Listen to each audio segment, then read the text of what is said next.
we are all great.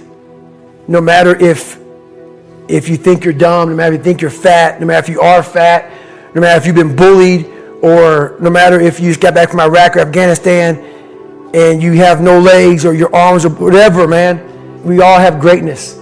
You got to find the courage. You got to find the courage to put your Bose headphones on and silence the noise out of this world and to find it. And to find it because it's out there, but it's going to take hard work, courage, self-discipline. It's going to take all the non-cognitive skills. All the non-cognitive skills to be great. You know, smart is good, all this stuff is good. That's all cognitive. It's the non-cognitive skills that set you apart from everybody else. And that's what it's all about. I'm not the smartest kid in the world. Okay. Instead of somebody saying, oh no, you're smart. No, don't say that to yourself.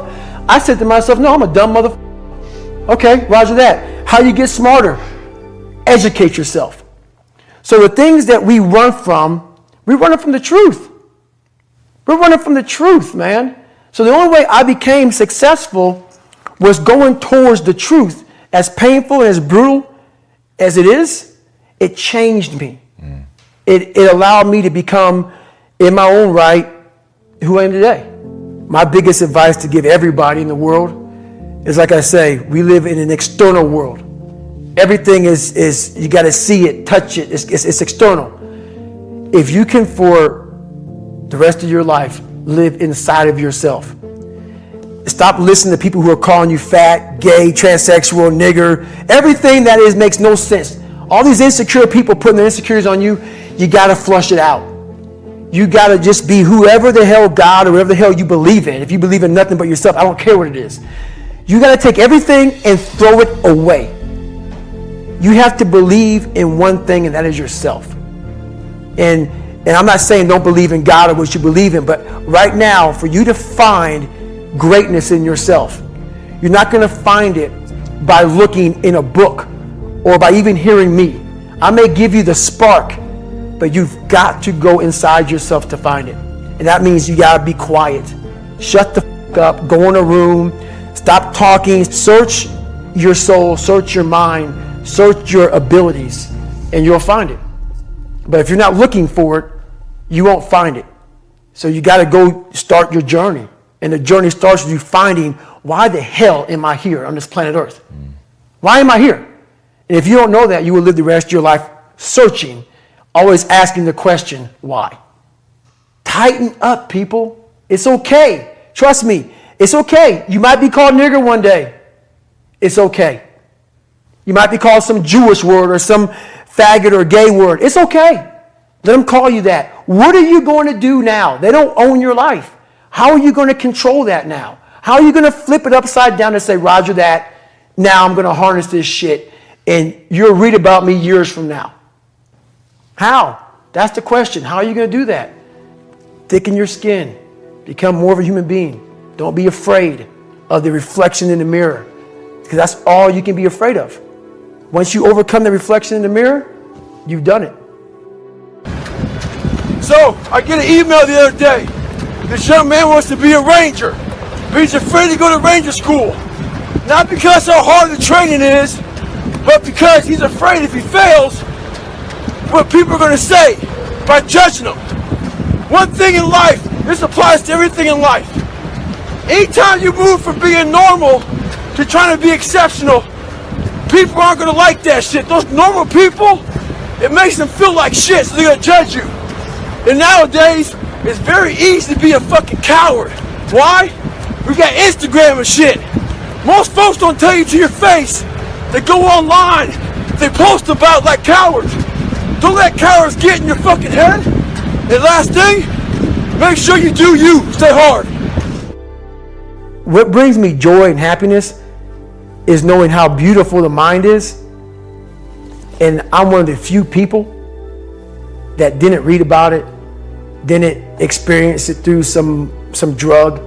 I got to experience the beauty of true willpower. True,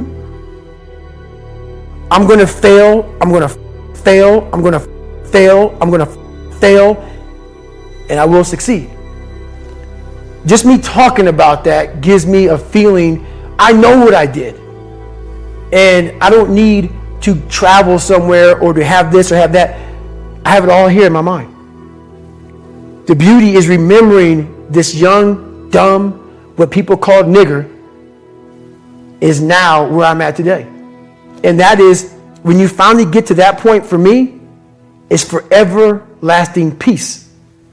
I don't have to do anything. I could die right now on this show, and I'll be happy, man. So that's my happiness, is my reflection on the suffering of my journey, knowing I never quit, nor was I guided by anybody on this earth. I was guided by something much more powerful, and I listened, and I chose the path of most resistance. Talent not required. I'm pulling up a lot of the dark side of me, but I'm also looking at the guys to my left and to my right, realizing that we're here together, man, and I have to be strong for them, and they got to be strong for me. A lot of people, either you like me or you don't, even in the SEAL teams, but when you get to that door, or you get on that mission, or you get in that op, all that shit's out the door, man.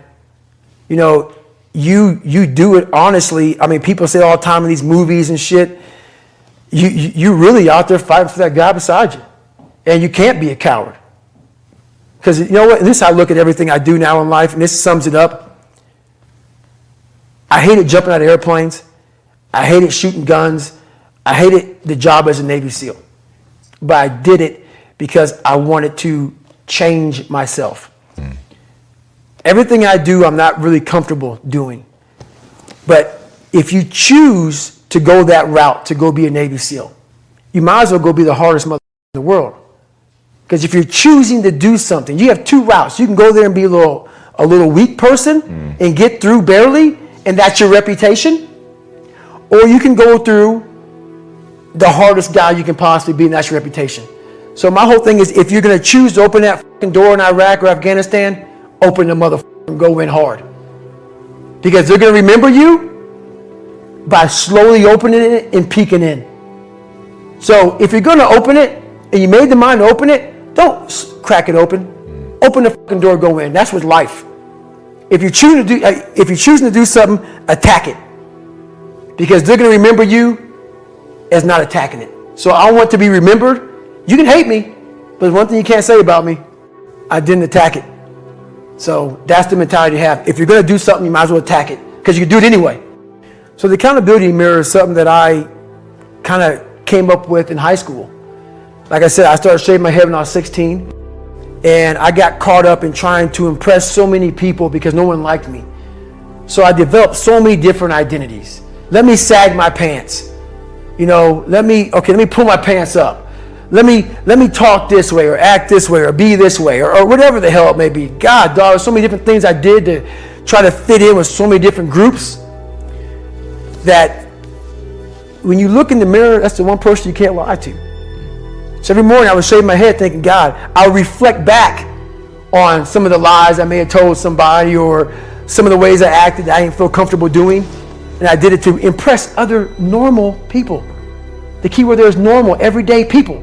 I was trying to make other people like me. How pathetic is that? So this mirror would always tell me, my reflection would say, God, you are a pathetic man. How does that feel every day to be this way? So I would just start having myself accountable. How did I attack today? How did I attack yesterday?